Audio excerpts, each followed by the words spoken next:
प्रियजनों नमस्कार। मैं एस्ट्रोज्ञानी अपने YouTube चैनल ज्योतिष प्रकाश पुंज में आपका हार्दिक स्वागत करता हूं। दोस्तों, हमेशा की तरह मैं हाजिर हूं आपके सामने एक नई जानकारी लेकर। आज जो विषय है उस विषय पर बहुत लोगों के बहुत सारे मत हैं और बहुत सारे लोग और बहुत सारे वीडियो आपको मिल जाएंगे, परंतु इस चैनल के माध्यम से और मेरे द्वारा जो भी चीज़ आपको दी जाएगी वो मेरे खुद के अनुभव में करी गई है, तभी मैं आपको दूंगा।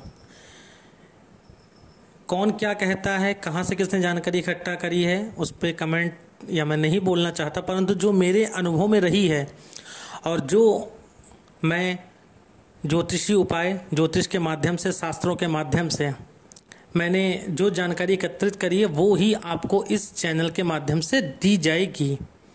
तो पूर्णतः विश्वास कर पूरी जानकारी को ध्यान से सुनिएगा, वीडियो को स्किप मत करिएगा ताकि कोई भी स्टेप, कोई भी पॉइंट आपसे छूटे नहीं। दोस्तों, हनुमान जी की आराधना एक कॉमन चीज़ है, एक सामान्य सी चीज़ है, हर आदमी करता है। ज़्यादातर लोग हनुमान जी की आराधना करते हैं। क्यों? क्योंकि अष्ट सिद्धि नवनिधि के दाता असबर दीन जानकी माता, उनके पास अष्ट सिद्धियां और 9 निधियां हैं। यानी हनुमान जी अपने आप में पूर्ण हैं, उन्हें किसी चीज़ की कोई भी शक्ति, कोई भी चीज़, किसी भी चीज़ की ज़रूरत नहीं है। और उनकी जो भी रचनाएं हैं, चाहे बजरंग बाण हो, चाहे हनुमान चालीसा हो, सुंदर कांड हो, हनुमान अष्टकम हो, वडनाल हनुमान स्तोत्र हो, सब अपने आप में अद्भुत हैं। तो उनकी महिमा मंडन करना तो मेरे पास शब्द नहीं है, परंतु कुछ गलतियां फिर भी हो जाती हैं, वो मैं आज आपको पॉइंट टू पॉइंट क्लियर करूंगा। दोस्तों, जिस तरीके से हनुमान जी बल, बुद्धि, विवेक को प्रदान करते हैं, उसी तरीके से अगर आप हनुमान जी की आराधना कर रहे हैं और आपके पास सात्विकता नहीं है तो आपको लेने के देने भी पड़ जाएंगे। ये 100% मैं आपको फैक्ट के साथ बता रहा हूँ। दोस्तों, एक छोटा बच्चा जो निर्मोही है वो झूठे हाथों से या झूठे मुंह से भगवान को प्यार कर ले या भगवान की प्रतिमा छू ले, भगवान उतने कुपित नहीं होते हैं। परंतु यदि आप जानते हैं सब चीज़ों, हर चीज़ का बोध है, आप विवेकवान हैं, उसके उपरांत भी आप गलतियां करते हैं तो भगवान अवश्य कुपित होते हैं।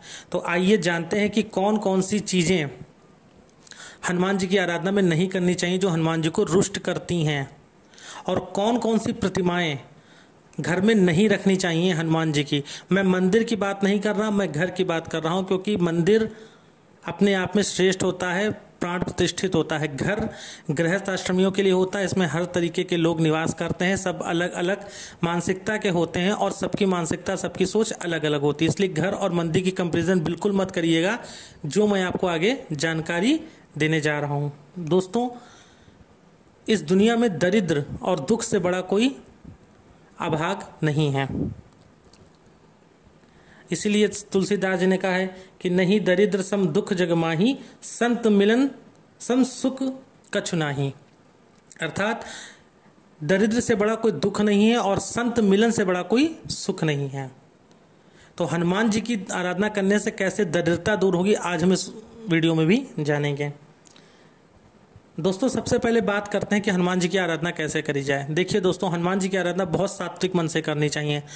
आप ये नहीं कि आप ट्रैवल करके आ रहे हैं, आप हनुमान चालीसा करते हैं, आपने हाथ पैर धोए और आप बैठ गए हनुमान जी की आराधना करने। एक बात, हनुमान जी की आराधना आपको करनी है। अगर आप विशेष रूप से परेशान नहीं हैं, विशेष रूप से असमर्थ नहीं हैं, तो आपको हनुमान जी की आराधना चाहे आप सुबह करें या शाम को करें, नहा कर ही करनी चाहिए, साफ स्वच्छ धुले वस्त्र पहनकर करनी चाहिए, क्योंकि वो बाल ब्रह्मचारी हैं।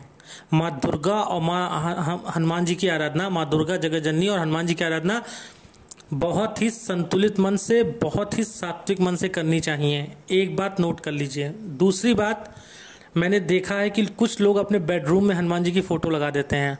ये ऐसी गलती कभी मत करिएगा दोस्तों, क्योंकि वो बाल ब्रह्मचारी हैं। कुछ लोग कहते हैं कि नहीं, हनुमान जी की तस्वीर मैंने लगा दी है, बेड नहीं दिख रहा है, फलाना, नए नए बहाने बनाते हैं। ऐसा कभी मत करिएगा, भूल के भी। दूसरी बात जो आपको ध्यान देने योग्य बात है दोस्तों, जिनका किचन, रसोई घर जीने के नीचे है, अर्थात सीढ़ियों के नीचे अगर आपका किचन बना है, तो वहां पर भी हनुमान जी की तस्वीर भूल के मत लगाइएगा, वरना लेने के देने पड़ जाएंगे। ये बात याद रखिएगा, क्योंकि जीने सीढ़ियों के नीचे की जगह अपवित्र मानी जाती है। इस पर मैं किसी और वीडियो में चर्चा करूंगा कि वहाँ उस जगह को कैसे यूटिलाइज कर सकते हैं। परंतु अगर वहाँ पर आपका मंदिर है, मान लीजिए फ्लैट है या कहीं पर भी आपने मकान बनाया, नहीं जगह आपको मिल पाई, तो हनुमान जी की फोटो मत लगाइएगा। फिर ऐसे में आप हनुमान जी की आराधना मंदिर जाके करिए।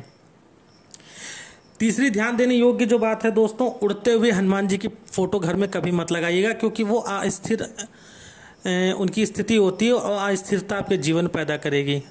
क्योंकि हनुमान जी जब संजीवनी बूटी लेकर आ रहे थे, उस समय हनुमान जी बहुत उनको जल्दी में थे और उनको जल्द से जल्द भगवान राम के पास पहुंचना था।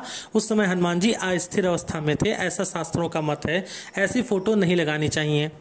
चौथी कौन सी फोटो, आप चौथी बात कौन सी फोटो नहीं लगा सकते हैं? राम लक्ष्मण को कंधे पर बैठाले हुए हनुमान जी की फोटो घर में नहीं लगानी चाहिए। आई अगेन रिपीट, मैं मंदिर की बात नहीं कर रहा हूँ। मंदिर अपने आप में प्राण प्रतिष्ठित होता है।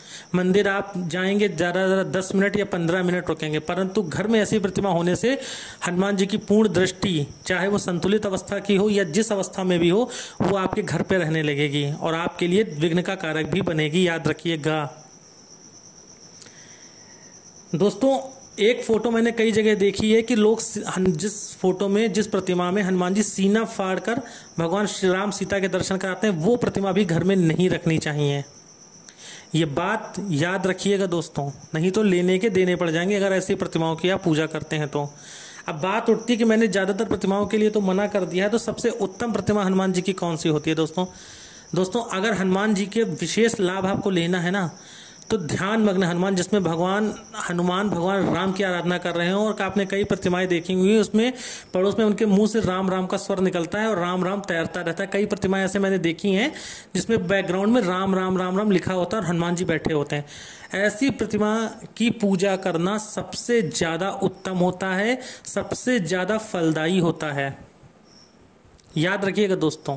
अब बात करते हैं कि कुछ लोग बोलेंगे कि मेरे घर में तो इतने दिन से लगी है, मुझे तो ऐसा कोई नेगेटिव असर प्राप्त नहीं हुआ। दोस्तों ऐसा नहीं है, आप पर विशेष कृपा है किसी और ग्रहों की, आपके कुल देवता की, आपके ब्राह्मणों की, परंतु जो शास्त्र सम्मत है मैं यहाँ पर वही बात कर रहा हूँ। मैं तर्क या खंडन करने नहीं आया हूँ।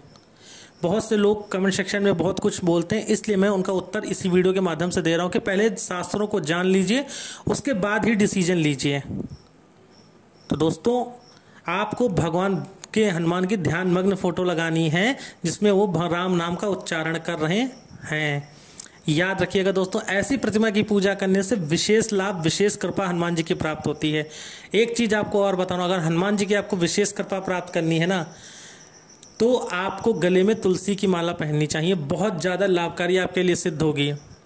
दोस्तों जो हनुमान जी के पुजारी होते हैं, जिनके घर में सुंदर कांड का हर मंगलवार, शनिवार या नित्य पाठ होता है, या सात्विकता से हनुमान जी की पूजा होती है ना, मैं दावे के साथ कह सकता हूँ उन्हें किसी और देव की पूजा करने की आवश्यकता नहीं पड़ेगी। अगर हनुमान जी की आप वास्तविकता में, सात्विकता में पूजा करते हैं तो, जिनके हर समय मन में हनुमान रहते हैं, उन्हें इस जीवन में कुछ भी असफल नहीं है उनके लिए, याद रखिएगा।